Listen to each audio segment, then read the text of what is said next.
दारूबंदी पोलीस संदर्भात महत्वाची अपडेट आहे। एमपीएससीचा एक नुकता जी आर आलेला आहे, ज्याच्यामध्ये महाराष्ट्रातील गट ब, गट क ची आणि गट अ ची पण भरपूर सारी पदं ही एमपीएससी कडे गेलेले आहेत। मग आपलं दारूबंदी पोलीस हे पण एमपीएससी कडे जाणार आहे का? एमपीएससी कडे जाणार नसेल तर याची परीक्षा कोण घेईल, त्याची परीक्षा पद्धती काय असणार आहे, कोणती कोणती पदं भरली जाणार आहे आणि अल्टिमेट महत्वाचा प्रश्न जाहिरात कधी येणार आहे, या सर्वांविषयी माहिती देणारा हा महत्वपूर्ण व्हिडिओ असेल। म्हणून तुम्ही हा व्हिडिओ शेवटपर्यंत पूर्ण बघायचा मित्रांनो। या व्हिडिओच्या शेवटी मी तुमच्यासाठी एक स्मॉल गिफ्ट पण घेऊन आलेलो आहे, म्हणून व्हिडिओ शेवटपर्यंत पूर्ण बघावा लागेल। बघा, या दारूबंदी पोलीसची तयारी करण्यासाठी मित्रांनो सरळ सेवा सर्वसमावेशक बॅच आपण लॉन्च केलेले, ज्याच्यामध्ये तुमचे मराठी, इंग्रजी, गणित, बुद्धिमत्ता, सामान्य ज्ञान सर्व काही विषय असतील। इग्नाइट अकॅडमीचं ऍप्लिकेशन डाउनलोड करून तुम्ही या बॅचला एनरोल करू शकता, ज्याच्या माध्यमातून तुमची दारूबंदी पोलीसची संपूर्ण तयारी जी आहे तर ती होऊन जाईल। आता बघा, हा नवीन जी आर आलेला आहे महाराष्ट्र शासनाच्या सामान्य प्रशासन विभागाकडून 5 मे 2026 चा भरती प्रक्रिया सुसूत्रीकरण आणि सुधारणा। जर याच्यामध्ये आपण पाहिलं तर याच्यामध्ये कुठंच मला राज्य उत्पादन शुल्क भरतीचा उल्लेख दिसत नाही। मेन म्हणजे जो जवान भरती आहे तर ते दिसतच नाही, त्याचा उल्लेखच दिसत नाही।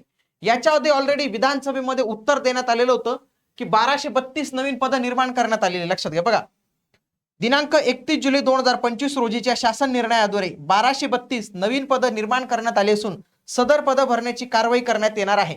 म्हणजे यांनी इथं राज्य उत्पादन शुल्क भरतीच्या संदर्भातलं हे वाक्य दिलेलं होतं, हे विधानसभेतलं आहे बरं का, हे म्हणजे ओरिजिनल ऑथेंटिकेट डॉक्युमेंट आहे, ज्याच्यामुळे आपण सगळेजण म्हणत होतो की दारूबंदी पोलीसची जाहिरात येणार आहे। परंतु ही जाहिरात एमपीएससी मध्ये येणार आहे का, तर याचं उत्तर आहे एमपीएससी कडे येणार नाही। एमपीएससी ने ऑलरेडी सांगितले की पवित्र पोर्टलद्वारे शिक्षक भरती, पोलीस भरती, मग त्याच पद्धतीने ही जी दारूबंदी पोलीसची भरती आहे ना मित्रांनो, ही पण एमपीएससी घेणार नाही, हे तुम्ही लक्षात घ्यायचं। हे एमपीएससी घेणार नाही, याची भरती सरळ सेवाद्वारेच होणार आहे। काय सरळ सेवा या परीक्षेद्वारे होणार आहे, आलं लक्षात तुम्हाला? म्हणून मी तुम्हाला सुरुवातीला जे बॅच प्रमोट केली ना मित्रांनो, माझा उद्देशच ते होता की सरळ सेवेद्वारे होणार आहे, म्हणून तुम्ही सरळ सेवेच्या पॅटर्न नुसारच तुम्हाला तयारी करावी लागणार आहे।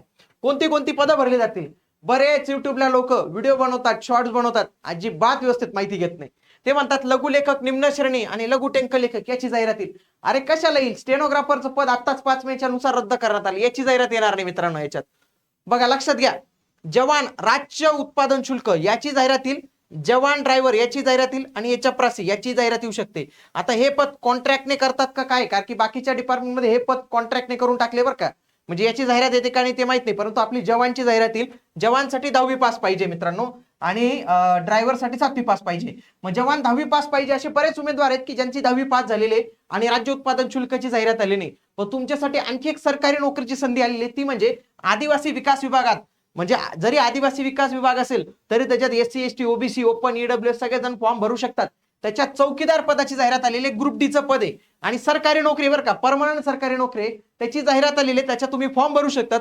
त्याच्यासाठी पण तयारी करण्यासाठीची आपली पीवायक्यू निर्धार बॅच आहे, त्याला देखील तुम्ही एनरोल करू शकतात आणि या बॅचच्या माध्यमातून तुम्ही एक चांगली तयारी जी आहे तर तुमची इथं करू शकता। फक्त 99 रुपये प्राइस आहे। ऍपटेकचा पॅटर्न आहे बरं का, याचा सरळ सेवेचा ऍपटेकचा पॅटर्न आहे।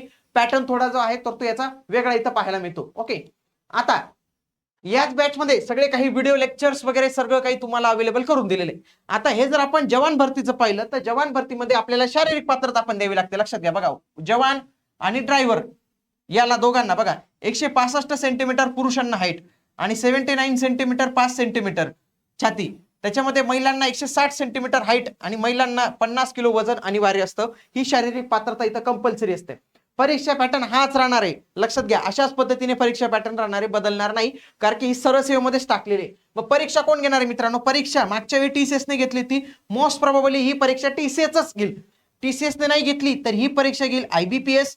आणि जर या डिपार्टमेंटला वाटलं की आपल्याला काढायचं तर ते कुठलेही एखादी त्रेस, फॉर एक्झाम्पल ऍपटेक नावाची कंपनी आता आदिवासी विभागाचा घेते, तर अशा इतर जी थर्ड पार्टी कंपन्या आहेत तर त्या कोणत्याही घेऊ शकतात। परंतु एमपीएससी ही परीक्षा घेणार नाही, एमपीएससी ही परीक्षा घेणार नाही दारूबंदी पोलीसची, हे मी इथं प्रामुख्याने सांगू इच्छितो। तुमच्या मनात बरेच प्रश्न असतात, ग्रामीण भागातून विद्यार्थी असतात, माहिती नसतं आणि कोणीही युट्यूबला आता काय झालेले की व्हिडिओज बनवतं, म्हणून तुम्हाला एक चांगली माहिती देणं हे माझं कर्तव्य मित्रांनो। म्हणून तुम्हाला जर आपले व्हिडिओज आवडत असतील, आपली माहिती आवडत असेल ना, तर तुमचे एक 2 महत्वाचे शब्द ना कमेंट बॉक्स मध्ये लिहत चला, त्यांचं एक वेगळंच मोटिवेशन मिळतं आम्हाला आणि जे आहे तुमच्या प्रतिक्रिया कळवत चला।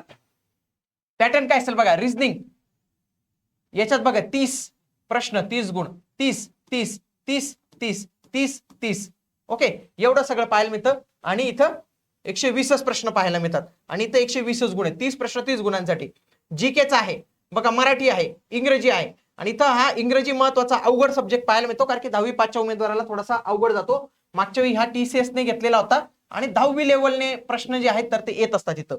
ओके, आता ऑलरेडी आकृती बंधानुसार अनेक पदं जे आहेत तर ते याची मंजूरच आहेत.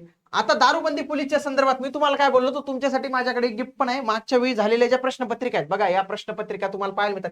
51 पेजेसची एक रिस्पॉन्स शीट आहे, 2-3. या सर्व रिस्पॉन्स शीट मी तुम्हाला डायरेक्टली शेअर करतो, ज्याच्या माध्यमातून तुम्ही तुमच्या अभ्यासाला सुरुवात करून टाका. तुम्हाला माहिती आहे नुकतीच पोलीस भरती झाली, त्याच्यामध्ये PYQ जबरदस्त रिपीट होतात. तुम्ही हायकोर्टची परीक्षा दिली असेल भरपूर लोकांनी शिपायची, जशीच्या तशी PYQ रिपीट होतात.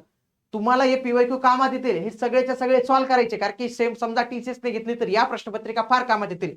कमेंटमध्ये मला फक्त एवढं लिहून पाठवा बरं का, मी तुम्हाला त्याची लिंक कमेंट बॉक्समध्येच उपलब्ध करून देतो. PDF टाईप करून पाठवा, तुम्हाला त्याची लिंक जी आहे तर ती प्रोव्हाइड करून देतो.